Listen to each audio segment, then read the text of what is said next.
오늘의 10분 말씀. 요한계시록 2장 18절부터 29절은 7교회 중 4번째 교회인 두아디라 교회에 주신 예수님의 말씀입니다.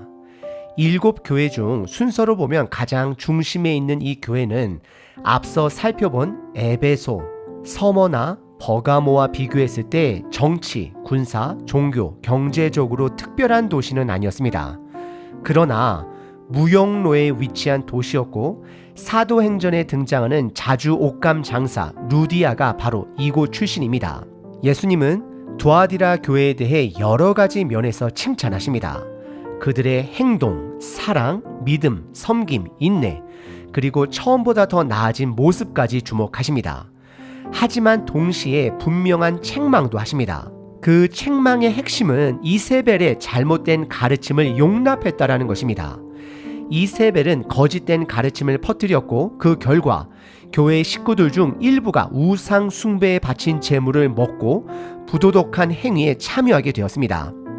왜 이런 일이 벌어졌을까요? 그 당시 사람들은 먹고 살기 위해 길드라는 조합에 가입해야만 했습니다. 이 길드는 단순한 상인 조합이 아니라 종교 의식을 포함한 조직이었습니다. 고대 사회에서는 정치, 경제, 교육, 직업, 장사 모든 영역이 종교와 얽혀 있었기 때문입니다. 이세벨은 아마도 먹고 사는 문제니 괜찮다라는 식의 타협을 가르쳤던 것으로 보여집니다. 하지만 예수님은 분명하게 말씀하십니다. 회개하라, 타협하지 말고 돌아서라. 먹고 사는 문제 앞에서도 신앙을, 믿음을 지켜야 한다라고 명령하십니다. 이것은 오늘을 사는 우리에게도 동일하게 적용됩니다. 비록 지금은 길드가 없지만 경제적 이익이라는 이름으로 우리의 삶과 믿음이 충돌하는 지점은 여전히 존재합니다. 우리는 5가지 질문으로 스스로를 돌아볼 수 있습니다. 첫 번째, 정직함과 이익이 충돌할 때. 구체적으로 말씀드리면 세금 보고나 수입을 조작을 하고 있지는 않은가요? 둘째, 부도덕한 사회 구조 속에서 생계를 위해서라도 유흥업소나 비윤리적인 업종에서 일하고 있지는 않으신가요? 세 번째, 주일 예배보다 일이나 돈벌이에 더 큰 우선순위를 두고 식구들과 함께, 공동체와 함께 예배드릴 마음조차 사라진 것은 아닌가요? 넷째, 우리의 소비 방식이 하나님 나라의 가치와 어울리는 방식인가요? 마지막 다섯째, 자녀 교육에서 믿음보다 성공을 더 앞에 두고 있지는 않으신가요? 예수님은 분명하게 말씀하십니다. 이기는 자에게는 만국을 다스리는 권세를 주실 것이다. 그리고 새벽별을 주시겠다라고 말씀하십니다. 그렇다면 나는 지금 무엇과 싸우고 계십니까? 믿음과 신앙을 지키기 위해 무엇을 포기하고 계십니까? 이 질문을 오늘 본문 앞에서 정직하게 마주해야 합니다. 오늘 본문은 3부분으로 나눌 수 있습니다. 첫째는 칭찬이고, 둘째는 경고, 셋째는 약속입니다. 먼저 18절과 19절, 두아디라 교회를 향한 칭찬입니다. 다른 교회들과 마찬가지로 편지는 교회의 사자, 즉 천사나 또는 지도자들에게 보내졌습니다. 그런데 이 편지에는 요한계시록 전체에서 유일하게 등장하는 표현이 있습니다. 하나님의 아들이라는 표현이 18절에 등장합니다. 예수님은 하나님의 아들로서 등장하시며 불꽃 같은 눈과 빛난 주석 같은 발을 가지고 계십니다. 이 묘사는 단순한 외형 묘사가 아니라 예수님이 모든 것을 꿰뚫어 보시는 분이며 공의로 심판하시는 분이라는 뜻입니다. 어떤 타협도 예수님의 눈을 피할 수 없습니다. 예수님의 발이 빛난 주석과 같다라는 표현은 공의롭고 흔들림 없는 심판자로서의 성품을 보여줍니다. 이 표현은 단지 예수님의 성품만을 말하는 것이 아닙니다. 동시에 로마 황제의 숭배 사상에 대한 강한 도전이기도 합니다. 당시 사람들은 로마 황제 아구스투스를 신의 아들로 불렀습니다. 하지만 요한은 분명히 말합니다. 참된 하나님의 아들은 오직 예수님 뿐입니다. 그래서 19절에서 예수님은 이렇게 말씀하십니다. 내가 내 사업과 사랑과 믿음과 섬김과 인내를 아노니 내 나중 행위가 처음 것보다 많도다. 여기서 말하는 사업은 돈을 버는 비즈니스 일이 아닙니다. 삶의 모든 행동을 가리킵니다. 그리고 이어서 그 행동을 네 가지로 설명하는 것이라 생각하시면 됩니다. 첫째는 사랑입니다. 에베소 교회에는 사랑이 식었다라는 책망을 받았지만 루아디라 교회는 사랑이 풍성한 교회 식구들이었습니다. 둘째, 믿음입니다.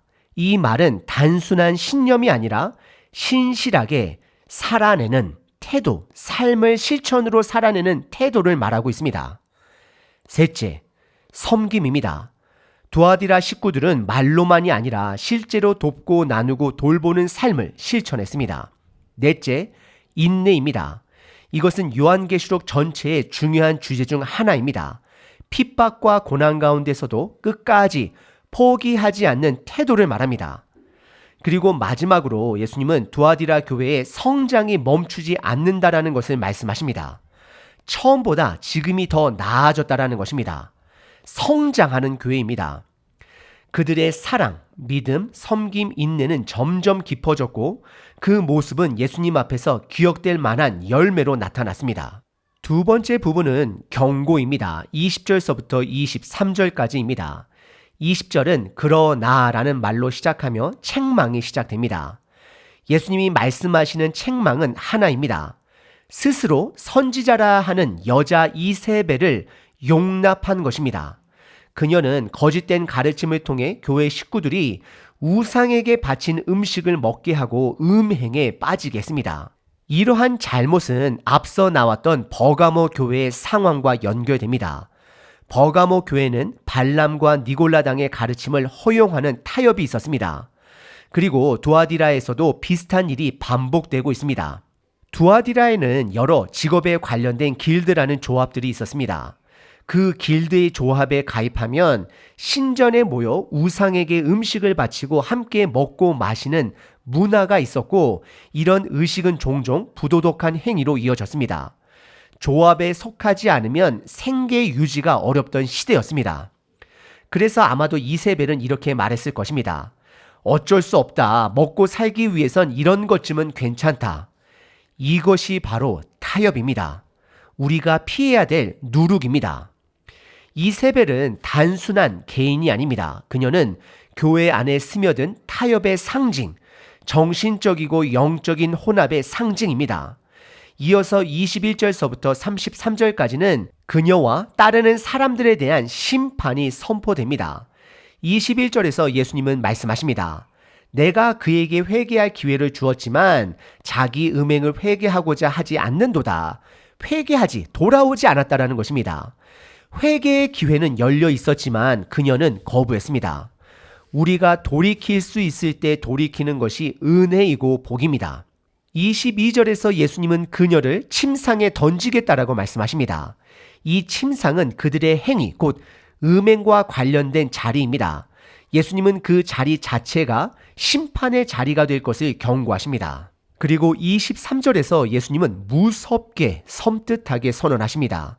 또 내가 사망으로 그의 자녀를 죽이리니 모든 교회가 나는 사람의 뜻과 마음을 살피는 자인 줄 알리라. 내가 너희 각 사람의 행위대로 갚아주리라. 여기서 말하는 사망은 단순한 죽음을 넘어 두 번째 사망, 즉 영원한 심판을 의미합니다. 하지만 예수님은 계속해서 이렇게 말씀하십니다. 회개하지 않으면 돌아오지 않으면이라는 말을 반복하시며 심판의 목적이 파괴가 아니라 돌이킴에 있음을 분명히 하십니다. 그리고 예수님은 자신이 누구인지 다시 한번 상기시켜 줍니다. 각 사람에게 너희 행위대로 갚아주리라. 예수님은 빛난 주석과 같은 발로 불꽃 같은 눈으로 끝내 심판하실 분 되십니다. 세 번째는 약속입니다. 24절서부터 29절까지입니다. 24절에서 예수님은 말씀하십니다. 두아디라에 남아있어 이 교훈을 받지 아니하고 소위 사탄의 깊은 것을 알지 못하는 너희에게 말하노니 다른 짐으로 너희에게 지울 것은 없노라. 모든 교회 식구들이 이세벨의 거짓 가르침에 빠진 것은 아니었습니다. 예수님은 타협하지 않은 사람에게 이렇게 격려하십니다. 25절에 보시면 다만 너희에게 있는 것을 내가 올 때까지 굳게 잡으라. 다른 요구를 하지 않으십니다. 지금 너희들이 하던 대로 지금의 태도를 계속해서 지키라고 말씀하십니다. 그래서 26절에 다시 한번 매 교회마다 강조하시는 이기는 자에 대한 말씀입니다. 이기는 자와 끝까지 내 일을 지키는 그에게 만국을 다스리는 권세를 주리니 라고 말씀하십니다. 이 권세는 단순한 정치적 통치를 의미하지 않습니다. 예수님의 다스림에 함께 참여하는 특권입니다. 이 부분은 창세기 하나님께서 아담에게 처음 맡기셨던 창조 통치의 회복이기도 합니다. 27절에 이어서 말씀하십니다. 그가 철장을 가지고 그들을 다스려 질그릇 깨뜨리는 것과 같이 하리라. 이 권세는 예수님이 하나님 아버지로부터 받은 권세입니다.